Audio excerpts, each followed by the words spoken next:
Gubernur DKI Jakarta Anies Baswedan juga meminta ahli epidemiologi untuk memprediksi puncak pandemi COVID-19. Kapan puncak pandemi corona terjadi jika melihat PSBB yang sudah diberlakukan di beberapa daerah di Indonesia? Seberapa efektifkah kebijakan pemerintah untuk menekan penyebaran COVID-19? Kita tanyakan langsung kepada ahli epidemiologi Fakultas Kesehatan Masyarakat Universitas Indonesia, Dr. Pandu Riono. Selamat malam Pak Pandu. Selamat malam, Mbak. Baik, Pak Pandu, sebelum membahas terkait dengan prediksi puncak COVID-19, saya ingin tanyakan terkait dengan rencana Gubernur DKI Jakarta memperpanjang PSBB. Sudah tepatkah, Pak Pandu? Saya kira itu keputusan yang tepat, karena kemarin kami berjumpa dengan Pak Gubernur dan semua jajaran di pemerintah daerah, mempresentasikan apa yang akan terjadi khususnya di Jakarta, dan apa yang terjadi kalau mudik terjadi. Dan yang paling ditakutkan nanti adalah arus balik mudik yang juga akan menambah beban wilayah Jakarta. Jadi kalau hanya 14 hari saja, seminggu pertama itu masih bersifat edukasi dan mungkin mulai efektif di minggu kedua, itu tidak cukup. Kita harus perpanjang 2 kali masa inkubasi, paling tidak sebulan.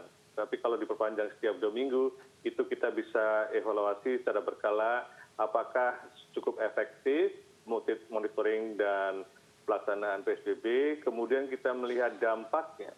Dampak yang kita bisa lihat adalah kunjungan ke rumah sakit yang orang dengan gejala COVID.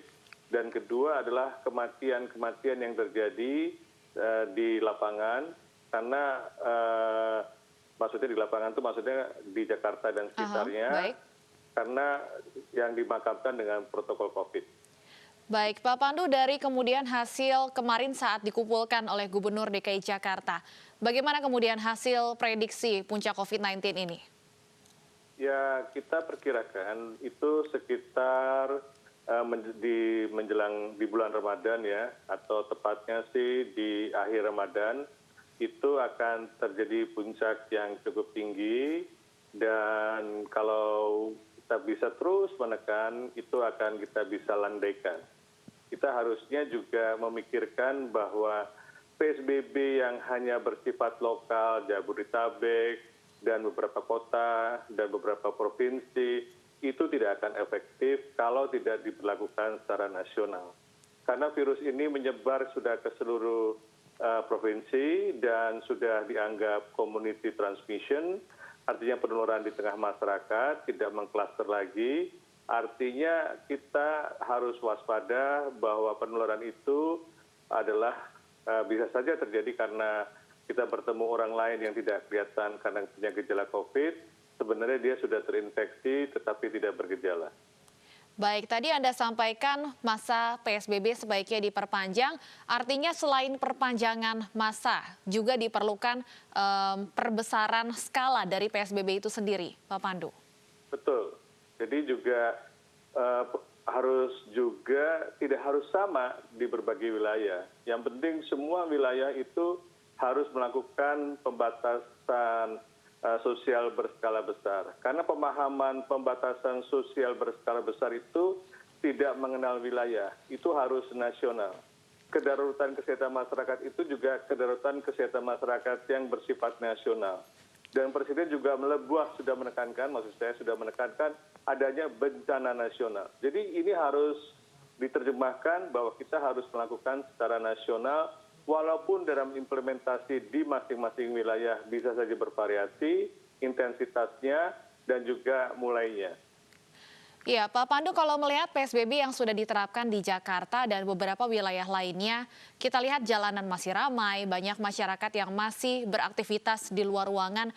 Apakah kemudian perlu ada revisi ataupun juga penegasan aturan dalam PSBB jika nantinya jadi diperpanjang?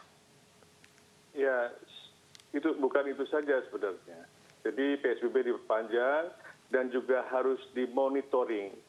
Bagaimana implementasinya, di mana ada kelemahan, terus diperbaiki. Yang paling penting adalah masyarakat ini belum paham, belum memahami konsekuensi dari PSBB ini dan apa yang mereka harus lakukan. Yang saya lihat adalah belum ada massive education dengan memanfaatkan semua mass media. Misalnya kita bisa minta tolong dari semua mass media setiap 1 jam ada layanan umum yang menjelaskan apa PSBB mungkin selama 2 menit, 3 menit, jadi semacam iklan layanan masyarakat. Supaya masyarakat paham betul. Jadi tidak perlu dilakukan tindakan-tindakan tegas. Kalau masyarakat paham, tentu masyarakat akan patuh. Pada umumnya mereka belum paham betul apa yang dimaksud dengan PSBB ini. Tingkat kesadaran masyarakat masih kurang, sosialisasi PSBB juga masih kurang artinya, Pak Pandu. Betul. Kita tidak hanya harus bicara tentang PSBB, kita harus terus mengedukasi masyarakat. Karena masyarakat tidak semuanya mendengarkan televisi, tidak semua mendengarkan radio, dan semua harus diterjemahkan dalam bahasa-bahasa yang mudah dimengerti. Karena kata PSBB sendiri kan juga sulit dipahami. Baik, Pak Pandu, kalau kemudian tadi Anda sampaikan puncaknya diprediksi terjadi pada akhir bulan Ramadan. Apa yang bisa kita lakukan untuk mencegah agar supaya pada puncak ini setidaknya bisa dikurangi jumlah pasien yang positif COVID-19? Ya, kita pertama harus melakukan PSBB. Pertama dengan ketat ini. Itu masih ada waktu, walaupun terlambat. Kedua, kita harus juga melakukan testing. Testing massal pada orang-orang yang kita anggap berisiko tinggi, PDP maksud saya, dan ODP, sehingga kalau mereka positif harus segera diisolasi. Ini yang paling penting selain dengan PSBB. Kedua, kita mempersiapkan layanan kesehatan. Kita menunjuk beberapa rumah sakit di daerah masing-masing adalah rumah sakit yang khusus melayani COVID. Sehingga rumah sakit itu 100% tempat tidurnya bisa dipakai untuk merawat orang dengan COVID yang berat, dan semua SDM, ventilator bisa difokuskan ke sana. Jangan lagi ada rumah sakit yang separuh hanya melayani COVID, separuh tidak. Karena ini berbahaya kalau mereka tidak mempunyai ruang isolasi. Bisa saja terjadi penurunan di rumah sakit. Kita sudah melihat banyak rumah sakit yang sebenarnya menjadi klaster-klaster baru, menularkan pada orang lain atau pada pengunjung maupun pada petugas kesehatan karena keterbatasan kapasitas untuk perlindungan diri. Baik, terima kasih Dr. Pandu Riono sudah berbincang bersama kami di Special Report.